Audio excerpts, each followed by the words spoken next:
Assalamualaikum warahmatullahi wabarakatuh. Kami dari kelompok 5 yang beranggotakan Nailatul Amani dengan akhiran NIM 35, Luluul Mukarromah dengan akhiran NIM 36, dan Krisna Anggita Devi dengan akhiran NIM 37. Di sini kami akan mempresentasikan tentang pengelolaan tenaga pendidik dan kependidikan. Yang pertama, pengertian tenaga pendidik dan kependidikan. Profesi pendidik dan tenaga kependidikan adalah dua profesi yang saling berkaitan dalam sebuah sistem pendidikan, sekalipun keduanya memiliki lingkup yang berbeda. Hal ini dapat dilihat dari pengertian tenaga pendidik dan kependidikan yang tertuang dalam pasal 39 Undang-Undang Nomor 20 Tahun 2003 Ayat 1 dan 2 tentang Sisdiknas sebagai berikut. Yang pertama, yaitu tenaga kependidikan bertugas melaksanakan administrasi, pengelolaan, penembangan, pengawasan, dan pelayanan teknis untuk menunjang proses pendidikan pada satuan pendidikan. Yang kedua yaitu tenaga pendidik merupakan tenaga profesional yang bertugas merencanakan dan melaksanakan proses pembelajaran, menilai hasil pembelajaran, melakukan pembimbingan dan pelatihan, serta melakukan penelitian dan pengabdian kepada masyarakat, terutama bagi pendidik pada perguruan tinggi. Kemudian yang selanjutnya yaitu tujuan pengelolaan pendidikan. Yang pertama yaitu memungkinkan organisasi mendapatkan dan mempertahankan tenaga kerja yang cakap, dapat dipercaya, dan memiliki motivasi yang tinggi. Kemudian yang kedua yaitu meningkatkan dan memperbaiki kapasitas yang dimiliki oleh karyawan. Yang ketiga yaitu mengembangkan sistem kerja dengan kinerja yang tinggi. Kemudian yang keempat yaitu mengembangkan praktek manajemen dengan komitmen yang tinggi. Di sini yang dimaksud komitmen tinggi adalah yang menyadari bahwa tenaga pendidik dan kependidikan merupakan stakeholder internal yang berharga serta membantu mengembangkan iklim kerja dan kepercayaan bersama. Dan tujuan pengelolaan pendidikan yang terakhir yaitu menciptakan iklim kerja yang harmonis. Kemudian yang selanjutnya ialah jenis-jenis tenaga pendidik dan kependidikan. Jenis-jenis tenaga pendidik dan kependidikan meliputi status ketenagaan, tempat kerja di sekolah, dan tempat kerja di luar sekolah. Status ketenagaan terbagi menjadi 3, yaitu tenaga struktural, tenaga fungsional, dan tenaga teknis. Tempat kerja di sekolah, tenaga struktural, kepala sekolah, wakil kepala sekolah, urusan kurikulum, urusan kesiswaan, urusan sarana dan prasarana, dan urusan pelayanan khusus. Kemudian pusat yaitu menteri, sekretaris jenderal, dirijen. Kemudian wilayah, kepala kanwil, kormin, kepala bidang. Kemudian daerah, kakandebdiknas, kabupaten atau kecamatan. Kemudian tenaga fungsional, guru, pembimbing atau penyuluh, atau bisa disebut juga dengan guru BP. Kemudian pengembangan kurikulum dan teknologi kependidikan. Kemudian pengembang tes dan pustakawan. Tempat kerja di luar sekolah, penilik, pengawas, pelatih, tutor, dan fasilitator, serta pengembangan pendidikan. Kemudian tenaga teknis, tempat kerja di sekolah, laboratorium, teknisi sumber belajar, pelatih atau olahraga. Di sini bisa juga kesenian dan keterampilan. Kemudian petugas TU. Tempat kerja di luar sekolah, teknisi sumber belajar atau sanggar belajar. Kemudian petugas TU. Baiklah, materi yang selanjutnya akan disampaikan oleh rekan saya, Krisna Anggita Devi. Yang ketiga, kompetensi, hak, dan kewajiban tenaga pendidik dan kependidikan. Menurut Wildasari, dalam menjalankan tugas dan fungsinya secara profesional, tenaga pendidik dan kependidikan harus memiliki kompetensi yang diisyaratkan, baik oleh peraturan pemerintah maupun kebutuhan masyarakat. Kompetensi yang harus dimiliki tenaga pendidik dan kependidikan. Yang pertama, pendidik harus memiliki kualifikasi minimum dan sertifikasi yang sesuai.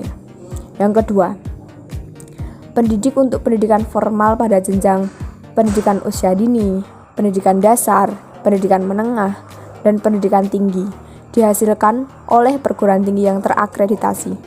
Hak tenaga pendidik dan kependidikan. Yang pertama, penghasilan dan jaminan kesejahteraan sosial yang pantas dan memadai. Yang kedua, penghargaan sesuai dengan tugas dan prestasi kerja.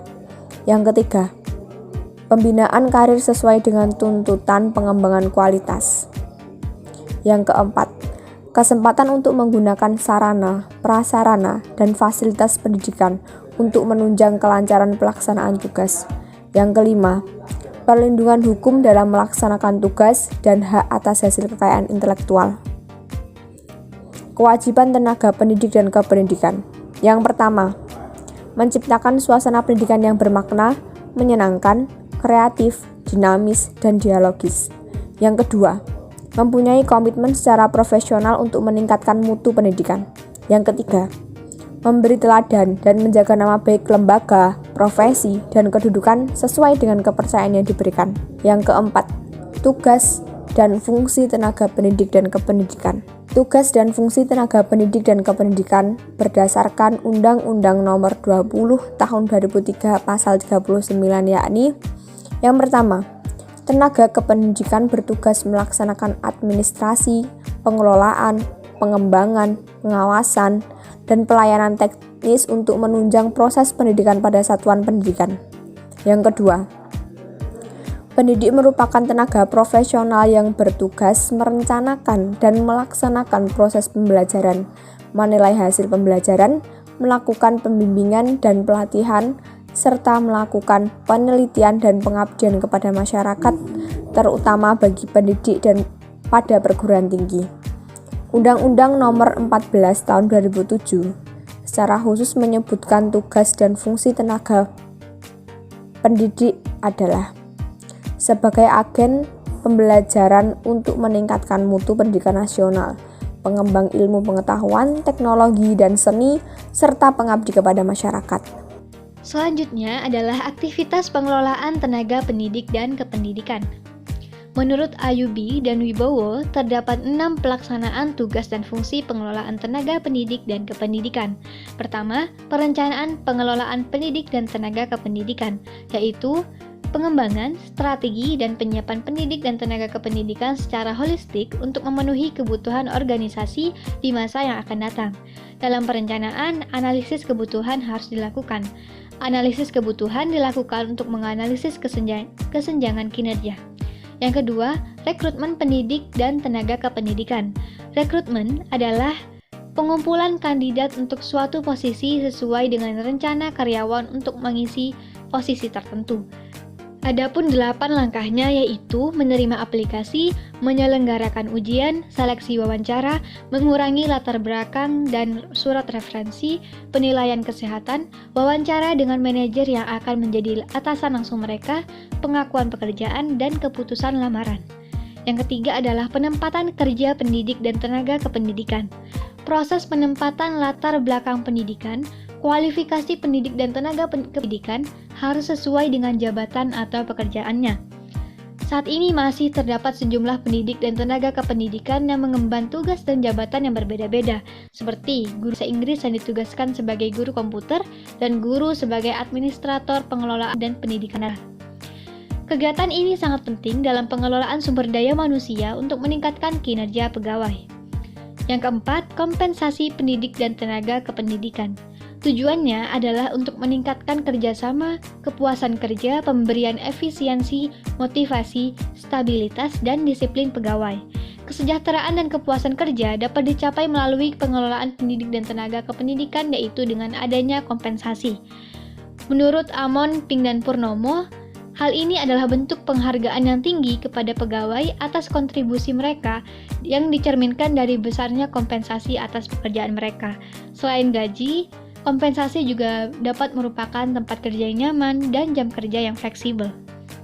Yang kelima, pembinaan dan pengembangan pendidik dan tenaga kependidikan.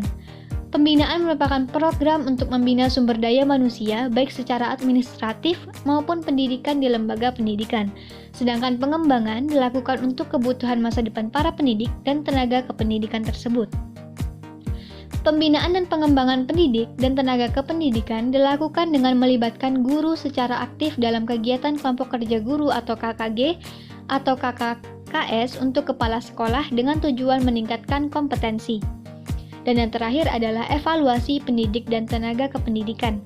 Evaluasi pendidik dan tenaga kependidikan adalah bagian dari kegiatan supervisi oleh kepala sekolah.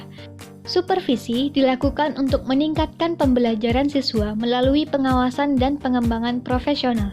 Pimpinan sekolah dapat mengetahui kapasitas dan kinerja guru dalam setiap kegiatan pembelajaran guru melalui monitoring dan supervisi pembelajaran di kelas. Sedangkan menurut Wuldasari 2017 ada 4 manajemen tenaga pendidik dan kependidikan. Yang pertama, perencanaan tenaga pendidik dan kependidikan, yaitu kegiatan yang terintegrasi yang bertujuan untuk memaksimalkan efektivitas keseluruhan usaha sebagai suatu sistem sesuai dengan tujuan organisasi yang bersangkutan. Yang kedua adalah perekrutan tenaga pendidik dan kependidikan yang terdiri dari 3 langkah. Yang pertama, inventarisasi ketenagaan, yaitu usaha pokok dalam bidang tenaga kependidikan untuk memperoleh gambaran secara menyeluruh kekuatan atau jumlah guru dalam waktu tertentu dengan jalan mengadakan pencatatan dan pendaftaran potensi tenaga kependidikan secara teratur dan tertentu. Yang kedua, perekrutan tenaga pendidik dan kependidikan sesuai dengan kebutuhan. Yang ketiga, seleksi, yaitu langkah spesifik yang diambil untuk memutuskan pelamar mana yang akan diterima dan pelamar mana yang akan ditolak. Yang ketiga adalah pembinaan dan pengembangan. Pembinaan adalah sebuah program untuk membina sumber daya manusia baik administratif maupun edukatif di lingkungan lembaga pendidikan. Pembinaan lebih berorientasi pada pencapaian standar minimal, sementara pengembangan lebih berorientasi pada pengembangan karir para pegawai. Dan yang terakhir adalah promosi dan mutasi. Promosi adalah perpindahan yang memperbesar authority dan responsibility karyawan ke jabatan yang lebih tinggi di dalam suatu organisasi sehingga kewajiban, hak, status, dan penghasilan semakin besar. Ada beberapa hal yang perlu diperhatikan, yaitu pengalaman kerja, tingkat pendidikan, loyalitas, kejujuran, tanggung jawab, kepandaian bergaul atau kemampuan berorganisasi, prestasi kerja, inisiatif, dan kreatif. Sedangkan mutasi adalah perpindahan karyawan dari suatu tempat ke tempat lainnya sesuai dengan kebutuhan perusahaan atau lembaga. Hal ini dilakukan agar hasil yang akan dicapai dapat lebih efektif dan efisien. Alasan lainnya adalah agar meningkatkan kinerja, penyesuaian keahlian, merefresh dari pekerjaan rutin, penempatan jabatan kosong yang disebabkan oleh pegawai meninggal dunia atau PHK, dan beberapa alasan lainnya. Di dalam mutasi ada istilah yang dikenal dengan demosi, di mana pemutasian ke tempat yang lebih rendah yang disebabkan oleh seorang tenaga kerja yang kurang berprestasi atau melakukan pekerjaan yang merugikan perusahaan atau lembaga. Selain mutasi, ada istilah pemutusan hubungan kerja atau PHK, yaitu suatu proses pelepasan keterikatan antara perusahaan atau lembaga dengan tenaga kerja, baik atas permintaan tenaga kerja tersebut maupun atas kebijakan perusahaan atau lembaga tersebut karena dianggap sudah tidak mampu memberikan produktivitas kerja lagi. Demikianlah presentasi dari kelompok kami, kurang lebihnya kami mohon maaf, dan jika ada pertanyaan ataupun saran, silahkan ketikkan di kolom komentar di bawah ini. Terima kasih. Wassalamualaikum warahmatullahi wabarakatuh.